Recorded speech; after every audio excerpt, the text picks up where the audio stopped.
ముస్లింల తరఫున జిన్నా గారు ఈ ముగ్గురు వెళ్ళారు. ముగ్గురు వెళ్ళిన తర్వాత నైట్ అబౌట్ 2 o'clock అట్లా ఇంగ్లీష్ వాళ్ళందరూ వచ్చేసి జర్నలిస్ట్ వచ్చేసి వీళ్ళని అదే దాన్ని ఏమంటారు మాట్లాడిద్దామని వచ్చారనమాట. ఇంటర్వ్యూ తీసుకుందామని వచ్చారు.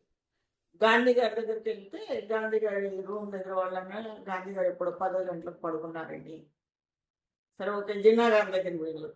జిన్నా గారు రాత్రి 10ంటికి ఆయన కూడా పడుకున్నాడు. ఒక అంబేద్కర్ గారి దగ్గరికి పోయేటప్పటికి ఆయన ఇంకా కూర్చొని రాసుకుంటూ ఉన్నాడు.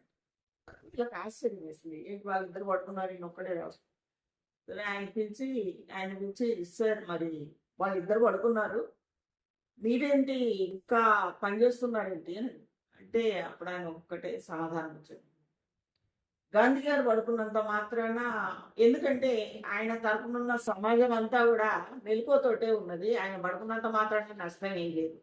అట్లనే జిన్నా గారు కూడా ఆయన మతం వాళ్ళు కూడా అందరూ ఎప్పుడు మెలకువతోటే ఉంటారు, కాబట్టి ఈయన పడుకున్న నష్టమే లేదు. కానీ నాకు సంబంధించిన వాళ్ళు ఇంతవరకు మెలకువతో లేరు, కాబట్టి నేను పడుకుంటే వాళ్ళకు నష్టం, కాబట్టి నేను వాళ్ళ కోసం నేను మెలకువతో ఉండాలి.